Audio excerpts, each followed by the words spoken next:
qu'il était beau ce drapeau haïtien qui flottait dans les tribunes du stade de Munich lors de ce match entre Lyon et le Bayern. Victoire 2-0 pour Lyon et une excellente performance de notre compatriote Melchi Dumornay. Ça tombe bien, les choses sérieuses viennent de commencer. Ce sont les quarts de finale de la Ligue des Champions. Et le moment de vérité est arrivé pour Melchi Dumornay, qui est appelé à marquer l'histoire du football haïtien et du football international féminin.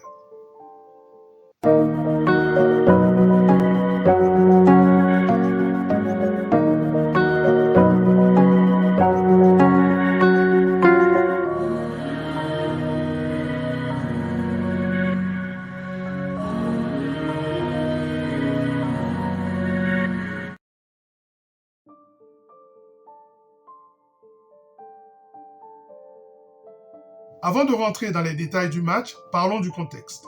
Le contexte est celui des quarts de finale de la Ligue des Champions féminine. Lyon est opposé aux Allemands du Bayern Munich. Le Real de Madrid joue Arsenal. Le Barça, double champion en titre, joue l'équipe de Wolfsburg.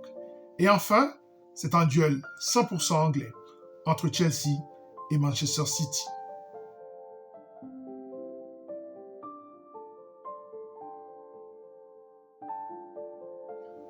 Lyon, l'équipe la plus titrée en Europe, avec 7 titres de Ligue des Champions, n'a plus gagné depuis 2 ans. Et pour cause, ce sont les Barcelonaises qui sont double championnes d'Europe. Double championne d'Europe, encore favorites pour gagner le titre cette année. L'objectif de Lyon est de détrôner l'équipe du Barça.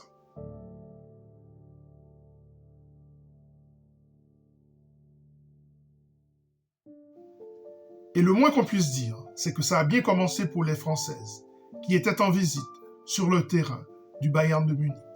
Lyon l'emporte 2-0, un excellent match de Melchi Dumornay.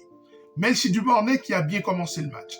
À la 11e minute de jeu, elle part seule, joue sur sa vitesse, déclenche une frappe, mais malheureusement, la gardienne allemande détourne la balle. Peut-être aurait-elle dû faire la passe à sa coéquipière, Tabitha Chawinga. À la 22e minute, l'Haïtienne remet ça. Une action individuelle qui se termine par une frappe de l'Haïtienne, détournée par la gardienne allemande. Lyon est bien rentré dans le match, domine celui-ci de la tête et des épaules. Et c'est donc tout logiquement qu'à la 35e minute de jeu, l'équipe lyonnaise trouve la parade en inscrivant son premier but grâce à la Malawite Tabitha Chawinga. Lyon domine, aurait pu mener 2-0. Et c'est ainsi qu'à la 45e minute de jeu, un penalty obtenu par l'équipe française est raté malheureusement par l'américaine Lindsay Ipps. Mais à la 64e minute de jeu, la joueuse haïtienne qui joue plus sur le côté droit trouve la parade sur une déviation de Lindsay Ipps, double le score, met Lyon à l'abri pour un match retour qui s'annonce comme une formalité.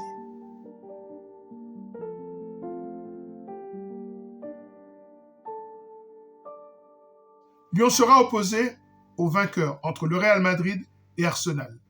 Une victoire du Real Madrid hier permet à cette équipe espagnole d'arriver en Angleterre avec un peu plus de sérénité. Cependant, tout porte à croire qu'Arsenal va réagir. De l'autre côté, le Barça joue face à Wolfsburg. Ce sera ce soir. Dans l'autre quart de finale, c'est un duel 100% anglais entre l'une des autres favorites, c'est-à-dire Chelsea et Manchester City. Le vainqueur entre le Barça et Wolfsburg sera opposé en demi-finale au vainqueur entre Arsenal et Manchester City.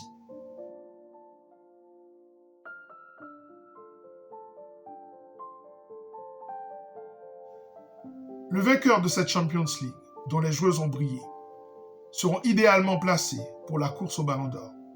Cependant, il ne faut pas oublier que cette année, nous avons l'Euro 2025 qui se tiendra en Suisse.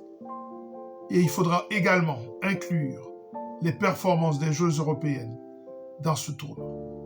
Ainsi, les favoris pour le Ballon d'Or seront sans doute hollandaises, allemandes, françaises, espagnoles, norvégiennes. Mais en faisant un grand tournoi cette année, Melchi Dumornay peut se situer parmi les plus grandes joueuses de cette planète. Et pourquoi pas, installer ses pierres pour l'édifice d'un Ballon d'Or 2026 par exemple. Voilà, c'en est terminé pour cette émission et ce drapeau haïtien qui a flotté dans les tribunes de Munich.